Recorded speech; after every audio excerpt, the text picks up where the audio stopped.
हर दिन बढ़ते जा रहे तलाक के केसेस को ध्यान में रखते हुए कोर्ट के आदेश अनुसार एक काउंसलर ने 20 कपल्स को एक सामूहिक मीटिंग में बुलाया। यह काउंसलर कुछ उन चंद समझदार और सक्सेसफुल काउंसलर्स में से एक थी जिन्होंने कई जोड़ों को यह समझने में मदद की थी कि वह कितनी बड़ी गलती करने जा रहे हैं और कई शादियों को टूटने से रोक लिया था। इस मीटिंग में आने वाले सभी कपल्स के दिमाग में यही चल रहा था कि उनके घर के बड़े बुजुर्ग जिस बात को नहीं रोक पा रहे थे उसे रोकने के लिए ये काउंसलर क्या ही कर लेगी। मीटिंग की शुरुआत होते ही काउंसलर ने कहा, मैं आपको सारी बातें रिपीट नहीं करूंगी जो आपने अपने दोस्तों, रिश्तेदारों या अपने शुभचिंतकों को से सुन रखी होगी।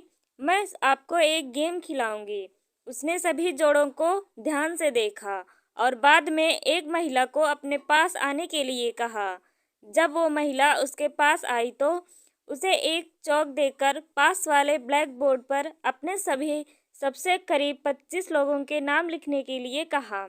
महिला ने सबसे पहले अपने बेटे का, फिर माँ का, बाद में रिश्तेदारों, दोस्तों और सहकर्मियों के नाम को लिखने के बाद 25वां नाम अपने पति का लिखा। अपना नाम जब सबके बाद लिखा तो उस महिला के पति को, तो खुद भी वहाँ हाजिर था, बहुत बुरा लगा। मन ही मन सोचने लगा कि अच्छा हुआ मैं इसे तलाक देने जा रहा हूँ, मेरा फैसला गलत नहीं है। काउंसलर ने महिला से कहा, अब आप उन 10 लोगों के नाम हटा दीजिए जिन्होंने आपको आपके जीवन में सबसे कम साथ दिया हो या कम साथ दे सकते हैं। महिला ने कुछ सेकंड सोचने के बाद अपने सहकर्मी और कुछ दोस्तों के नाम हटा दिए। इस गेम को न केवल वो महिला खेल रही थी बल्कि इस मीटिंग में आए हर वह पति पत्नी भी मन ही मन में खेल रहे थे, क्योंकि वह भी उसी परिस्थिति में थे जिस परिस्थिति में वह महिला थी। काउंसलर ने फिर से एक बार उस महिला को 10 और नाम मिटाने के लिए कहा। इस बार महिला काफ़ी सोच में पड़ गई। 3-4 मिनट सोचने के बाद उसने अपने बाकी बचे दोस्त और रिश्तेदारों के नाम हटा दिए। अब केवल 5 नाम बच गए थे, जिनमें उसके माँ बाप और 2 बच्चों के नाम के साथ उसके पति का नाम भी था।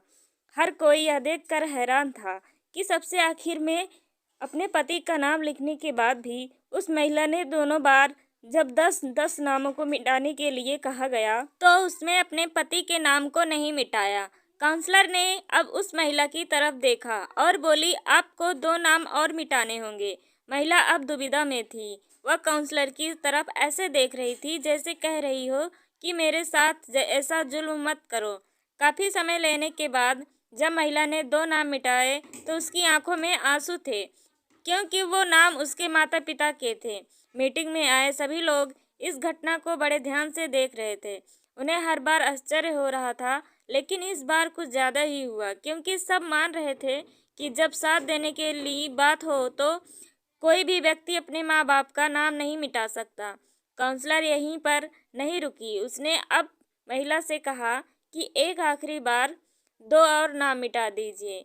महिला की हालत ऐसी हो गई जैसे कोई उसे सजा दे रहा हो। अब की बार उसने काउंसलर से मना कर दिया कि वह अब इस गेम को और ज़्यादा नहीं खेल सकती। काउंसलर ने उसे समझाया कि आपको सिर्फ नाम मिटाने हैं और यह एक गेम है, इससे ज़्यादा और कुछ नहीं। जैसे तैसे काउंसलर ने उस महिला को 2 और नाम मिटाने के लिए मना ही लिया। कांपते हुए हाथों से महिला ने जब अपने दोनों बच्चों का नाम मिटाया तो वह फूट फूट कर रोने लगी। उस महिला के पति के साथ साथ वहां आए सभी लोग दंग रह गए। वहां आए सभी लोगों का यही सोचना था कि चाहे कुछ भी हो जाए तो महिला बच्चों का नाम नहीं मिटा सकती। काउंसलर ने उस महिला को अपनी जगह पर जाकर बैठने के लिए कहा।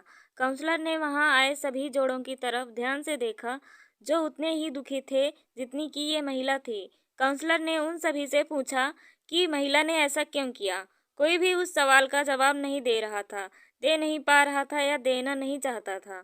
अंत में काउंसलर ने उसी महिला को खड़ा होने के लिए कहा और उसी से ऐसा करने का कारण पूछा। महिला बोली, चाहे अभी मेरे पति के बीच में कुछ प्रॉब्लम चल रही है, लेकिन जब साथ देने की बारी आती थी तब वह हमेशा मेरे साथ खड़े रहते थे। मेरे माँ बाप बूढ़े हो चुके हैं और वह कितने दिन मेरे साथ रहेंगे। मैं नहीं जानती। मेरे बच्चे बड़े होने के बाद हमेशा मेरे साथ रहेंगे, इसकी भी कोई गारंटी नहीं है। लेकिन हमारे बीच इतना कुछ होने के बाद भी मेरे पति ने मुझसे कहा है कि वह अलग होने के बाद भी जब भी ज़रूरत होगी तब मेरा साथ देंगे। महिला बोली, हम पता नहीं क्यों तलाक तक पहुंच गए। आज उस गेम को खेलते हुए मुझे रियलाइज़ हुआ कि हम दोनों के बीच ऐसी कोई बड़ी समस्या नहीं हुई है। वह तो बस हम दोनों के गुस्से में थे और कोई भी झुकना नहीं चाहता था। इसलिए मैंने सबका नाम मिटा दिया, लेकिन अपने पति का नाम नहीं मिटाया। महिला की बातें सुन उसका पति भी खड़ा हो गया और अपनी पत्नी को गले से लगा लिया और बोला, मुझे माफ़ कर दो, मैं भी तुम्हें अभी कभी तलाक नहीं देना चाहता था। जैसे मैंने तुम्हारा साथ दिया है, वैसे ही तो तुमने भी मुझे जीवन के हर कदम पर सपोर्ट किया है। मैं तुमसे फिर से एक वादा करता हूँ कि मरते दम तक तुम्हारा साथ दूंगा।